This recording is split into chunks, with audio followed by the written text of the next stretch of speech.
Hola mis queridos estudiantes, aquí les traigo un video tutorial para que ustedes tengan como una ayuda para resolver el taller que corresponde al tercer periodo del grado noveno. Aquí ya en la hoja número 3 del taller aparecen las principales figuras geométricas con sus respectivas áreas, o mejor, fórmulas para área y fórmulas para perímetro, o la forma de calcular el área y la forma de calcular el perímetro. Las más comunes son el cuadrado, el rectángulo o el triángulo, ¿sí? El perímetro de la figura es medirlo por todos los bordes, aquí por este borde, aquí así por el bordecito, ¿sí? Entonces, para encontrar el perímetro de este rectángulo hay que sumar lo que miden los cuatro lados. De igual manera ocurre con este cuadrado, que el perímetro es la suma de los cuatro lados, ¿sí? En el caso del triángulo, pues es la suma de los tres lados para poder calcular el perímetro, ¿sí? Aquí aparecen unas fórmulas de área, ¿sí? Y de cómo calcular la superficie de un triángulo. Entonces tenemos tres fórmulas distintas aquí. Hay otros procedimientos, pero con estos tres yo creo que son suficientes. Esta fórmula dice que se necesita conocer la base, la altura del triángulo, ¿sí? Si no conocemos la base y la altura, podemos utilizar una de estas otras fórmulas. Esta fórmula que se encuentra en este sector de aquí resaltado se llama la fórmula de Jerome, ¿sí? En la fórmula de Jerome, pues uno puede apreciar de qué es lo que necesitamos para poder aplicar la fórmula. En la fórmula de área, la A significa área, hay unas variables aquí encerradas que indican unas operaciones. La S quiere decir semiperímetro, o sea que al perímetro lo vamos a dividir en dos, porque semiperímetro es la mitad del perímetro. Esta A es el lado A, lo que mide el lado A, esta B lo que mide el lado B y esta C es lo que mide el lado C. Si no puedo aplicar esta fórmula para encontrar la superficie del triángulo, podría entonces conocer yo dos lados, ¿sí? Se pueden conocer dos lados y el seno del ángulo que formen esos dos lados, ¿sí? Esta A es el ángulo A. Entonces, si se conocen los lados B y C y el ángulo formado y el ángulo A formado por ellos. Pero puede ocurrir que usted conozca el lado A y C. Si usted puede conocer aquí el lado A y puede conocer el lado B. ¿Qué necesita saber usted? El ángulo formado por A y C para sacarle el seno allí y poder aplicar esta fórmula que se encuentra aquí. Entonces no solamente son los lados B y C, sino dos lados y el seno del ángulo formado por ellos, ¿sí? Entonces hay que conocer dos lados y el ángulo que esté formado por esos dos lados. Y ahí sí puedo aplicar esta formulita.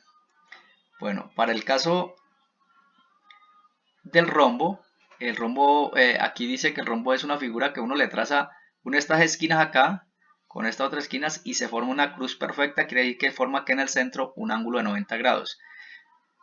Que la fórmula de encontrar la superficie del rombo es multiplicando la diagonal más larga, que representaría esta de mayúscula, por la diagonal más pequeña que se encuentra en el rombo. El perímetro se halla de igual forma, sumando lo que miden los cuatro lados. Por aquí, por este otro lado lo suma, le suma este otro lado y le suma finalmente el cuarto lado. Así se calcula el perímetro. Esta figura que sigue aquí es el trapecio. La forma de calcular la superficie dice aquí que es sumando las bases. Uno analiza la forma de aquí, dice que sume las bases. La B mayúscula significa la base más grande. La B minúscula significa la base más pequeña, o sea, de menor medida. La H significa la altura. Entonces, sumo primero las dos bases, luego multiplico por la altura y divido entre 2. De esa forma encuentro uno la superficie. El perímetro se halla de igual forma que en los casos anteriores, sumando los cuatro lados de este trapecio.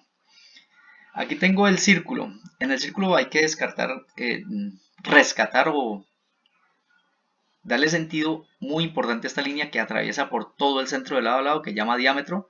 Una línea que va únicamente del centro a un lado, que se llama radio, desde el centro hasta un lado, que se llama radio, ¿sí?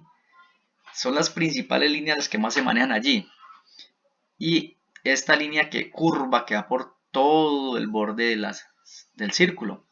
Entonces, cómo se calcula el largo de esta curva, ¿sí? El largo de la vuelta de este círculo, pues se encuentra aquí con esta fórmula que se llama pi por el diámetro. Multiplicando pi por el diámetro, aquí encontramos el largo de esta curva.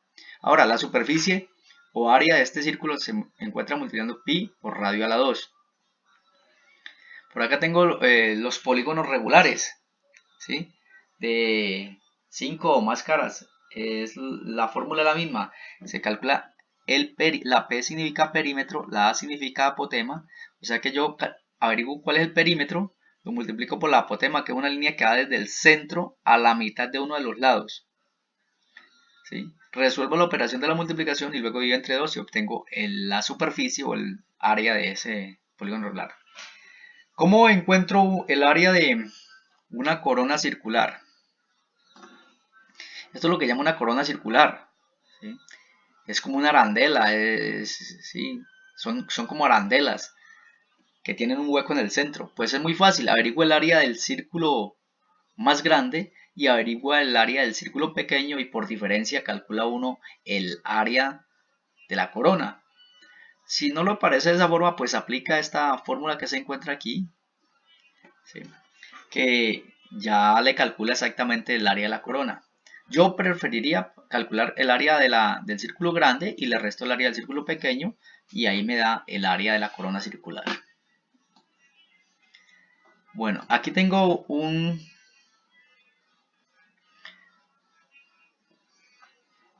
una figura 3D y aquí tengo un cilindro que también es otra figura 3D con algunas medidas. Dice que esto por aquí va a medir 3x, que desde B hasta A dice que va a medir 5x. ¿Cómo sé que dice que va a medir 5x desde B hasta A? Porque este lado mide lo mismo que este y aquí está marcado. Que la altura de aquí hasta acá arriba dice que mide 4x. ¿Dónde lo dice? Acá lo dice, vea. 4x. ¿Cómo le calcula la superficie a esta figura? Pues es muy fácil, es calculando la superficie de cada una de las caras. Son rectángulos y todos los rectángulos se calculan multiplicando el largo por el ancho o la base por la altura. Luego se van sumando las distintas superficies de todas las caras de esto y le da el área total de la figura. Bueno, ¿cómo calculo el área de este cilindro? Pues el área del cilindro está conformada por el área que está en la base, más el área que está en la parte superior, más el área que envuelve, que se envuelve en las dos circunferencias, que eso es, si uno lo cortara y lo pudiera abrir, pues eso se forma un rectángulo. Entonces, de esa manera calculan el volumen, o sea, cuánto le cabe a este cilindro, es una fórmula distinta, es multiplicando lo que tiene de área en la base por la altura. Ya con eso uno encuentra el volumen del cilindro. Bueno, por aquí unas preguntas que hay que ir respondiendo despacio, sin irse a perder.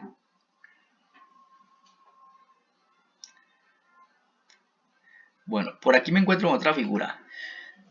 Dice que van a pintar la caja, únicamente la caja. Eso es lo que corresponde a la pregunta B. La caja es esta que se encuentra a la inferior. Si vamos a pintar esa caja, hay una parte de la caja que no se puede pintar, que es la que está tapando este cilindro que está encima de la caja. Entonces no vamos a poder pintar en esa figura la parte circular que está dejando este cilindro. Por lo tanto, el área que se puede pintar es el área de cada una de las caras que se encuentran aquí en esta caja, las haya todas y al final al resultado le resta el área de este círculo que está tapando aquí. ¿Cuánto mide ese círculo? Pues si observamos, ese círculo va de lado a lado, de este lado hasta el otro lado de la caja. Por lo tanto, el diámetro de ese cilindro corresponde a 2x, la misma medida que se encuentra por aquí, porque va de lado a lado de la caja. Si el diámetro de este cilindro son 2x, el radio es x. Y por aquí tiene una altura de 3x.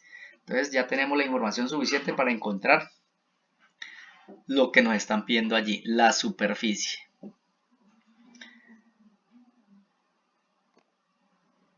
Bueno, acá hay otra figura, hallar el área expuesta. De igual forma que vimos antes, el área expuesta es el área que uno ve.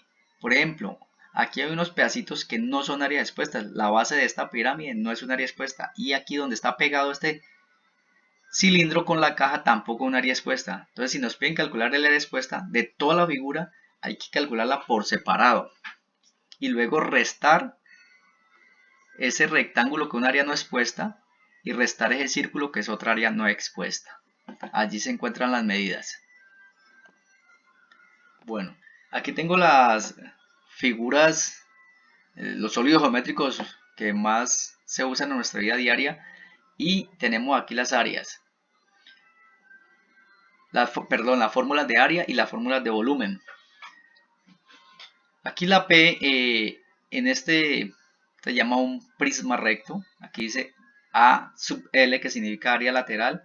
El área lateral es igual al perímetro por la altura. El perímetro es medir por todos los bordes. Aquí, por aquí, más este borde, más este otro borde, más este siguiente borde, más este borde, le da el perímetro. El volumen de esa figura es área de la base. No es área por base, sino área de la base por la altura. Y en la base uno mira y hay un hexágono. Entonces sería calcular el área de ese hexágono con la fórmula del polígono regular. ¿Sí? Bueno, la esfera tiene una fórmula muy particular para ella, para calcular el área y para calcular el volumen.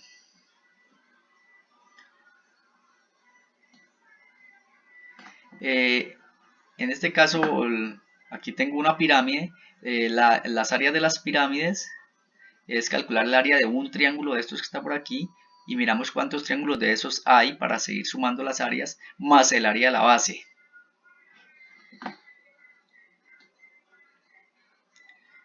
Por aquí tengo el cono y el cilindro, ¿sí? Por acá se encuentra el cono truncado.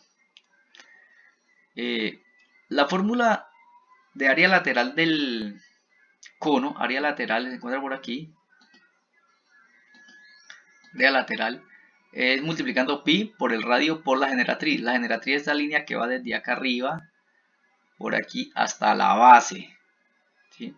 R es el radio y pi es el número, ¿sí? Siempre lo utilizamos como 3.1416.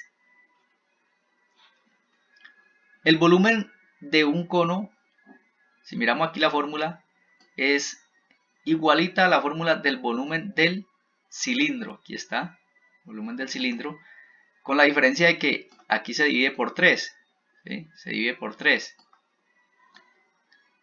Lo cual quiere decir que este cono que está aquí cabe en este cilindro que tiene la misma altura 3 veces. Por aquí en estos gráficos de acá abajo tenemos una relación entre el cono, la esfera y el cilindro. Dice que si tengo un cilindro con la misma altura de una esfera y la misma altura de un cono, además tienen el mismo diámetro, ¿sí? El mismo diámetro aquí, el mismo diámetro. Entonces aquí está la relación.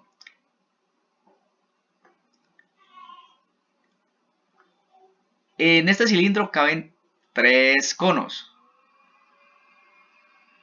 Por eso al volumen del cilindro se divide por 3. Esta esfera cabe 2 veces en el cilindro.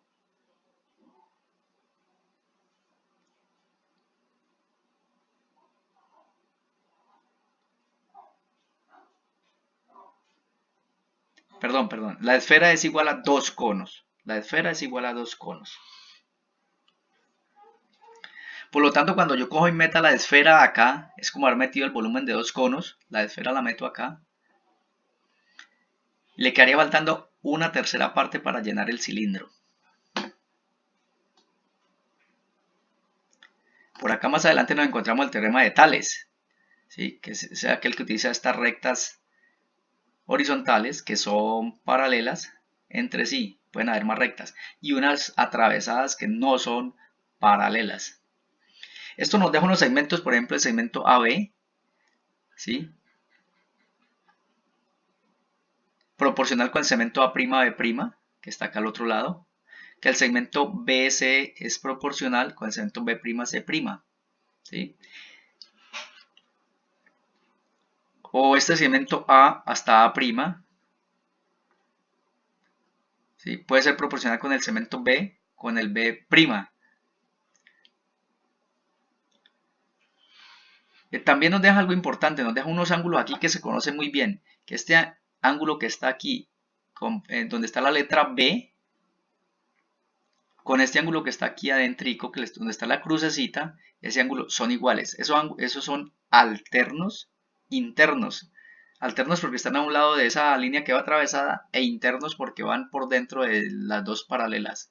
¿Sí? Entonces está aquí donde está la crucecita y aquí donde está la letra B. Son alternos internos. Pero hay más alternos internos allí y obviamente todos los alternos internos son iguales. Pero también hay unos alternos externos. Por ejemplo, este ángulo aquí donde le coloco la crucecita es alterno externo con este ángulo aquí donde coloco la crucecita. El puntero del mouse son alternos externos. No van a medir lo mismo que los ángulos anteriores, pero entre ellos los alternos externos son iguales.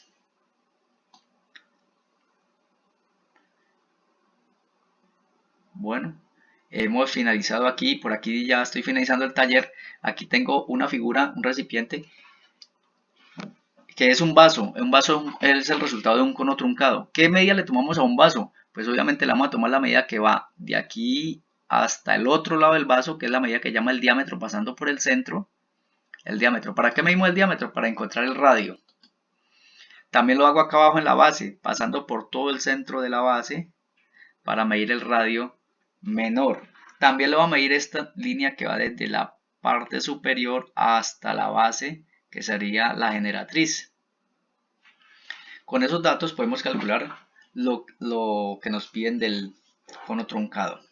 El ejercicio que sigue dice hallar la carga en litros que lleva el vehículo. Pues eso es muy fácil. Dentro del vehículo se aprecian que hay dos cilindros, ¿sí? Y son iguales. Se puede apreciar que son iguales. Por lo tanto, nos dan la medida nomás de uno de los dos cilindros. Dice que desde lado a lado del círculo, de lado a lado, o sea, el diámetro es de 2 metros. Por lo tanto, el radio va a ser de 1 metro.